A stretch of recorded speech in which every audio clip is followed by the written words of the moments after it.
So I know that this is a talking point almost every season when it comes to the Bucks and Giannis Atetokounmpo, but this literally might be the last series Giannis plays for Milwaukee. And the reason I say that is you spend so much years building a contending team, and it feels like year after year after year they just fall short. Gracefully, they actually won a championship in 2021, or this would be a completely different story. So ladies and gentlemen, welcome back to a brand new episode of At the Buzzer Sports, when we talk all things basketball all the time. I am your host, John Drummond. Make sure you guys like, comment, and subscribe, and make sure you turn on those post notification bells before we get started with this video. And today we're going to be talking about game 1 and 2 for the Bucks versus Pacers series. Now, I know going back to my predictions, I said that Giannis is going to get whatever he wants in this series, and so far he has. He's had 35-plus point games, he's had multiple assists in this past game, he had about 7 assists, and he's had a lot of rebounds. But my biggest gripe with the Milwaukee Bucks was they're just not going to be able to carry out their scheme defensively, and the entire Pacers team as a unit was going to be able to get whatever they want constantly for this team.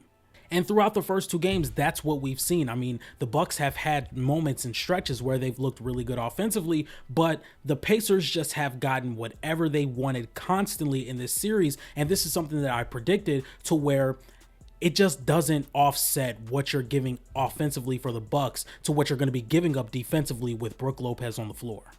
And the Bucks just have so much talent offensively, whether it's Andrew Nembhard, Tyrese Halliburton, Pascal Siakam, Miles Turner, who's been shooting really well from 3 this series, to where the Bucks are just so stuck into what they already have as a unit, to where I don't know if they can add on to what they need going into the offseason.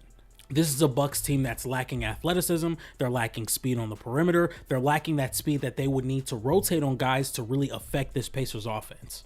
And the Pacers just have a lot of units or a lot of players that could really make decisions with the ball in their hand, get to wherever they want inside and outside of the arc. Guys that can shoot, guys that can attack mismatches, guys that can run in transition, and it's just overwhelming for the Bucks. And I really thought that Giannis being able to control this series or control the tempo for his team would be enough to get 2 games for the Pacers or for the Bucks, but I don't necessarily think that the Bucks are going to get 2 games. I think it's only going to be 1 game, and it's probably going to be game 4. And this goes back to me saying we have 2 players in Giannis Atetokounmpo and Nikola Jokic who are having all-time level peaks that are just being ruined by bad roster construction.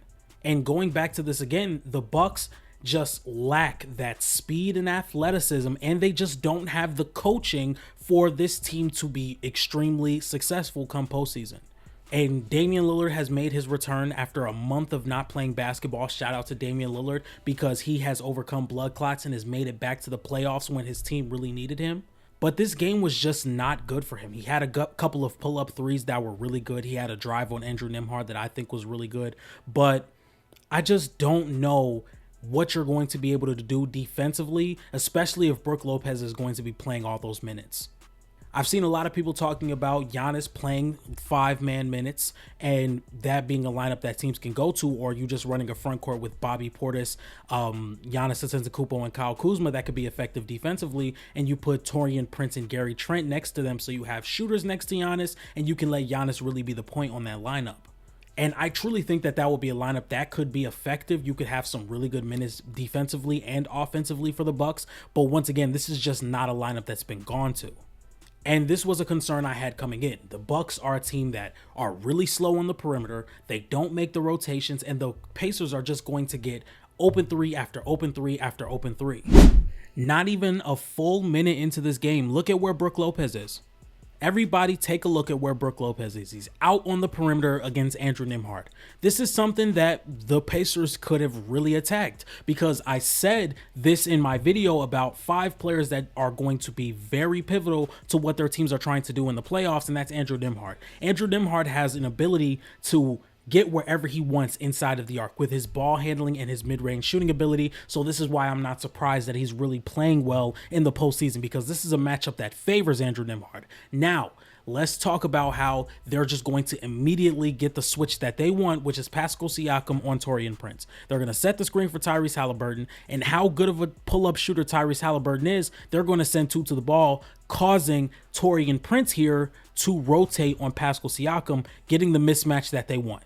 And Pascal Siakam is one of the best mismatch attackers in the league, and he's going to be able to get a bucket pretty easily just by spinning, getting to the rim, and finishing over him with ease. Once again, let's take a look at where Brook Lopez is. Out on the perimeter in space. There's nothing that the Bucks can do to stop this team from getting Brook Lopez on the perimeter. There's nothing they can do because Obi Toppin is a plus shooter. Miles Turner is a plus shooter. Tyrese Halliburton is one of the best pull-up shooters in the NBA. Aaron Nesmith is a plus shooter. The only person that's a inconsistent shooter would be Andrew Nembhard, who shoots 30% from three, but has been a lot better as a three-point shooter in this series and can also put the ball on the floor and attack a guy like Brook Lopez. There's nothing they can do to have Brook Lopez parked around the restricted area like the Bucks would want them to, but he continues to play in this series. Like, he's playing a lot of the minutes. I don't know how much Brook Lopez is going to be able to play if you guys want to win a game in this series. But anyway, Tyrese Halliburton is going to get the switch on Brook Lopez.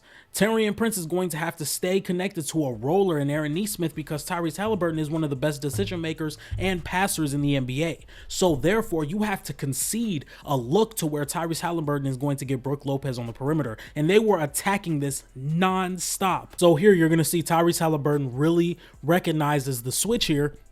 And he's like, oh, okay, we're going to either shoot or we're going to pass. They're going to either send 2 to the ball, and I'm going to have the easy read, or I'm just going to get to the basket.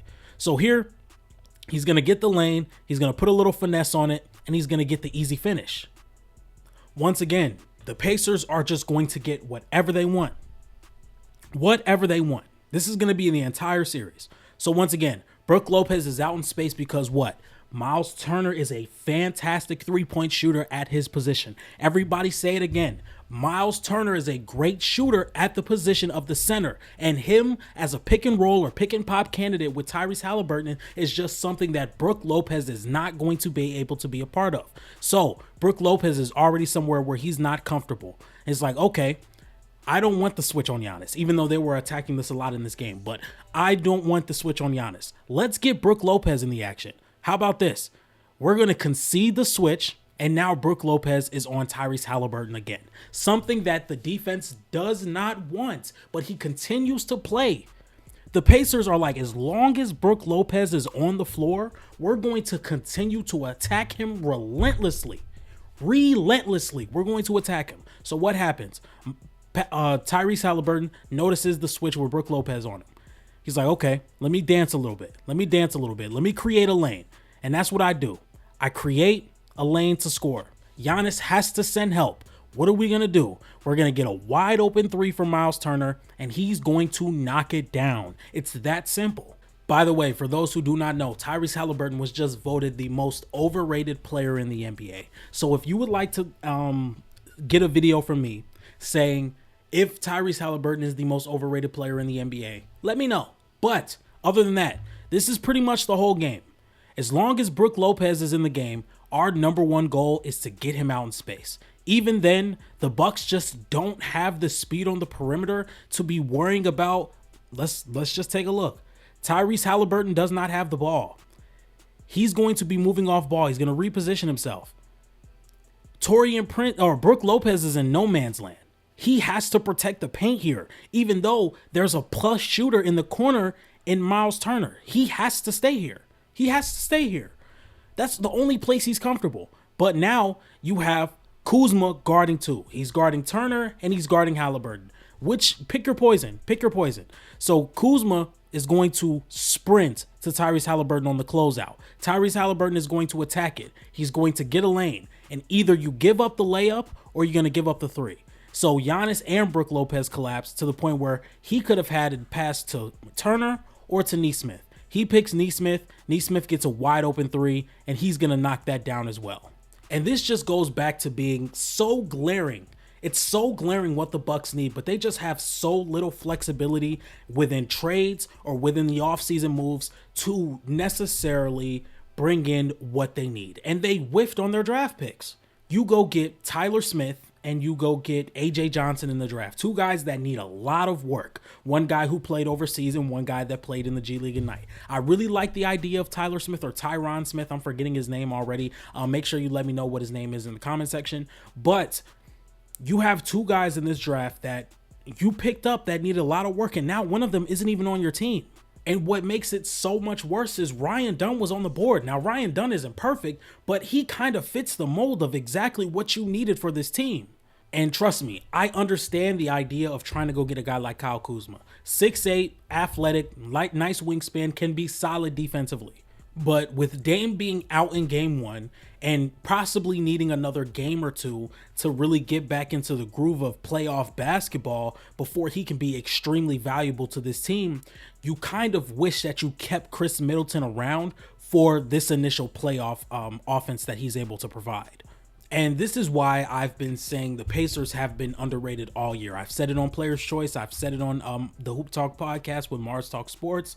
I've said it on this channel. I've said the Pacers have been underrated all season just because they have so much that they can do and so much is going on at once to where if you're a team that can't make rotations or has a clear deficiency in your roster, it can be attacked as good as the Boston Celtics can attack it because they just have a multitude of plus 3-point shooters, plus ball handlers, and plus decision makers to where you're not losing any of that no matter who's on the floor or what lineup you're going to put on the floor. And then having a guy like Andrew Nembhard, who's just such a great on-ball defender and is an all-league caliber defender at the two-guard position and that can get wherever he wants inside the arc, that's extremely valuable to have. Now, we know Dame has not played high-intensity basketball in a month. But it also doesn't make it better that Andrew Nembhard, who's one of the better point of attack defenders in the entire NBA, he's at the top of that list or at the top of that list in that order. But it doesn't make it easier that Andrew Nembhard's going to be your defender. And Andrew Nembhard made life extremely tough for Damian Lillard. Here he's going to fight through the screen. He gets through the screen easily. There's not a lot of resistance from Bobby Portis here, but he gets through the screen easily. Damian Lillard just was not able to deal with that ball pressure, and Andrew Nembhard made life extremely tough on him. Here you can see Andrew Nembhard is pushing Dame towards the help in Aaron Nesmith. He's pushing Dame into a crowd, and that just makes the shot so much more difficult, and he's not able to convert. By the way, it's at the end of the shot clock, and Andrew Nembhard pushes him right into the help. It makes the shot way more difficult than it had to be. And once again, before Dame is even able to cross the half-court line, you have a plus perimeter defender in Andrew Nembhard hounding you. Andrew Nembhard is one of the best point-of-attack defenders in the NBA. He has the strength, the athleticism, the speed, and the hands to make life hard on any top-tier guard in the NBA. So when you have a Dame who has not played basketball in a month, it's going to make it extremely tough for Dame to get good looks. And he didn't get a lot of good looks in this series. Dame did knock down some threes because Dame is just one of the best shooters the NBA has ever seen. But Andrew Nembhard is the reason why Dame couldn't just go off like Dame did last year, for example. Andrew Nembhard fights through the screen extremely well once again. He's able to cut that driving lane. Dame has to stop his dribble and pull out. Because you can't just overstrength him. You can't just outstrength him either. He's here. He recovers, he gets the contest, and Dame is just one of the best shooters the league has ever seen to where not a lot of shooters can knock this shot down. Not a lot of them can knock this shot down. He gets just that second of space and he's able to knock that shot down, but I still think this was A+ perimeter defense. And then we know what Andrew Nembhard does offensively. He gets to whatever spot he wants inside the arc. He's a 48% mid-range shooter. Extremely underrated. That's why he was in my video a while ago. I keep talking about the video because, once again, I be giving y'all the blueprints. Y'all just gotta listen. But anyway, Andrew Nembhard. He has the ball. He's putting the ball on the floor. He receives a screen from Miles Turner, and he gets wherever he wants. He bumps Dame just a little bit so he can keep that head of steam, and he can get a good look to the rim, forcing Brook Lopez to either step up or just deal with the mid-range shot. 48% mid-range shooter. Those shots are going to go down consistently. And once again, I do want to just talk about Giannis Atetokounmpo because he's been so dominant in this series. The Pacers literally have no answer for him. He's been putting guys in foul trouble. He's been getting to the rim relentlessly, and he's been playing basketball, and the scheme has been centered around him a lot more than it has been ever since Dame got here over the past few years. The entire offensive scheme was to get Giannis with a head of steam to the basket at any means possible. That means setting screens as soon as he gets to the half court line, allowing him to run horns action where he's receiving a screen from the other big on the elbow so he can come across the perimeter and get a favorable matchup. Giannis has been attacking the rim relentlessly over these past few weeks, and I just feel like that offensive scheme has been so well, but it's like the Bucks just have not been able to knock down shots. Taurean Prince, Gary Trent Jr., AJ Green, these guys have not been able to knock down shots to the level they have. And if you're getting variance from your shooters like that in this series, where you have a team defensively that can't necessarily stop anything the Pacers are trying to do, you're not going to win this series. And I don't know where the Bucks go from here. I don't know how you improve off of this team, because Giannis and Dame as a duo on paper is phenomenal. But if you have a big in Brook Lopez who can't play out in space, you have guys on the wing who just don't make rotations consistently, I don't know how you win this series or how you get better due to the restraints they have on their flexibility in the offseason, the assets they have no draft capital. I don't know how much you're going to be able to improve. So, ladies and gentlemen, once again, I just want everybody to be ready for the offseason Giannis Atetokounmpo trade talks. I don't know if it's going to happen at this point, because we've seen so many Giannis Atetokounmpo rumors and so many Photoshop jerseys and all those other things, whether he goes to the Rockets. I don't know why the Nets are in contention to go get Giannis, because they're supposed to be rebuilding right now, but Jordi Fernandez is such a great coach, and like, you know what? Let's just go get a superstar. Who knows? But it's going to be very interesting to see where Giannis goes, if he does go anywhere.